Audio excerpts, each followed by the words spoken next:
عائشہ یہ بتائیے گا کہ آج اسلام آباد میں کچھ اہم بریفنگز بھی ہوئی ہیں اور یہ جو ایشو ہے کہ پاکستان میں جو بینڈ تنظیمیں ہیں وہ موجود بھی ہیں، وہ اپنا کام بھی کر رہی ہیں، اس حوالے سے جو حکمت عملی ہے اس میں کچھ تبدیلی لانے کی بات کی گئی ہے، کیا اس بارے میں تفصیلات ہیں؟ جی سارا، پاکستان نے یہ کہا ہے کہ وہ ان تنظیموں کے خلاف کریک ڈاؤن کرے گا۔ مثلاً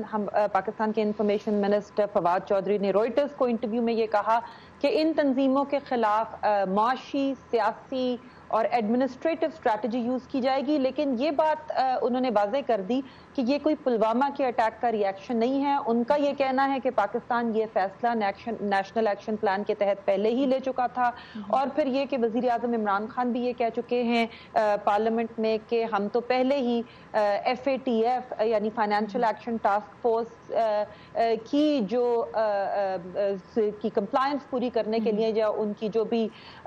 ریکوائرمنٹس تھی پوری کرنے کے لیے ایکشن لے رہے تھے۔ بہرحال آج ہر طرف سے اطلاعات یہ آ رہی ہیں، ایک انٹیریئر منسٹری کی بھی بریفنگ ہوئی ہے، ڈان نے بھی رپورٹ کیا ہے کہ یہ نظر آ رہا ہے کہ اب جو بہت ساری بینڈ تنظیمیں پاکستان کے اندر کام کر رہی ہیں اور کچھ ایسی بھی ہیں جو شاید پاکستان میں بینڈ نہیں ہے لیکن اقوام متحدہ کی لسٹ میں بینڈ ہے، ان کے خلاف اب ایکشن بہت تیزی سے نظر آئے گا۔ اور اس کی ایک وجہ یہ بھی ہے کہ اگرچہ عالمی برادری نے پاکستان کے اقدامات کو سراہا ہے اس پورے کرائسس میں، پاکستان کے ریسٹرینٹ کو، انڈین پائلٹ کے واپس کرنے کو، لیکن ساتھ ساتھ اس پر بھی زور دیا ہے کہ یہ ضروری ہے کہ پاکستان جو ہے اس قسم کے ملیٹنٹ گروپس کے خلاف جو اس کی سرزمین پہ کام کریں ایکشن لے۔ آلرائٹ، اچھا عائشہ یہ بھی بتائیے گا کہ ہم دیکھ رہے ہیں 25 فروری سے اس وقت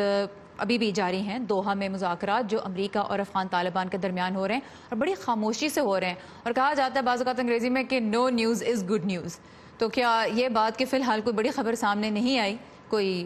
کسی مثبت پیش رفت کی طرف اشارہ کر رہی ہے؟ میرے خیال میں سارا، کیونکہ اس دفعہ جو مذاکرات تھے دیکھیں، پہلے انہوں نے 3 دن بعد کی، پھر 2 دن کی بریک لی اور پھر سیٹرڈے کو دوبارہ ریکنوین کیا۔ مجھے باہر سے کھڑے ہو کے یہ نظر آ رہا ہے کہ انہوں نے بریک لی تاکہ وہ اپنی لیڈرشپ سے جا کے کچھ مشورے کر سکیں۔ اس کا مطلب ہے کہ بات چیت میں کوئی ایسی پروگرس ہوئی تھی جس پہ اس کو ان کے لیے اوپر سے اجازت لینا ضروری تھا۔ پھر جو پچھلی 2-3 سٹیٹمنٹس طالبان کی آئی ہیں وہ کچھ اس طرح کی آئی ہیں کہ انہوں نے کہا ہے کہ ابھی کسی بات پہ یقینی فیصلہ نہیں ہوا، جو کہ امریکہ بھی کہہ رہا ہے، لیکن جو کور ایشوز ہیں ان پر پیش رفت جاری ہے، اور اس سلسلے میں انہوں نے کہا کہ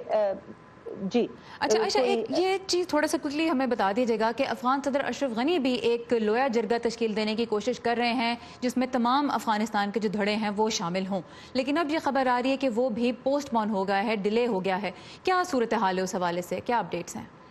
جی، اس پہ کل ہائی پیس کاؤنسل نے کہا تھا کہ امکان ہے وہ پوسٹ پون ہو جائے، آفیشلی حکومت نے نہیں کہا لیکن ان آفیشلی یہ خبریں آ رہی ہیں کہ یہ پوسٹ پون ہو جائے۔ اس کی وجہ موسم بتایا جا رہا ہے کہ جو بہت دور دراز علاقوں میں لوگ ہیں وہاں اتنی ٹھنڈ اور برف ہے کہ شاید وہ اس لوئے جرگے میں شرکت کے لیے آ نہیں سکیں گے، لیکن ان آفیشلی جو چمگوئیاں کابل میں چل رہی ہیں وہ یہ بھی ہیں کہ شاید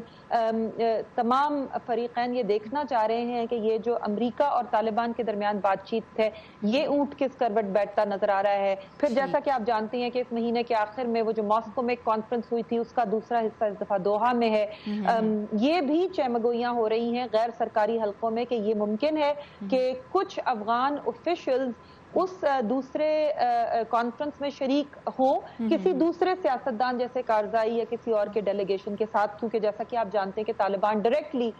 پریزیڈنٹ غنی کی ایڈمنسٹریشن سے بات نہیں کرنا چاہ رہے، تو اگر ایسا مطلب یہ ایک امکان نظر آ رہا ہے، ابھی اس کی سرکاری سطح پر کوئی کنفرمیشن نہیں ہوئی۔ آلرائٹ، عائشہ تنظیم جو اسلام آباد جو افغانستان اور پاکستان دونوں کے لیے وائس آف امریکہ کی بیورو چیف ہیں اس وقت اسلام آباد سے ہمارے ساتھ تھیں۔ Ayesha, thank you very much for the details.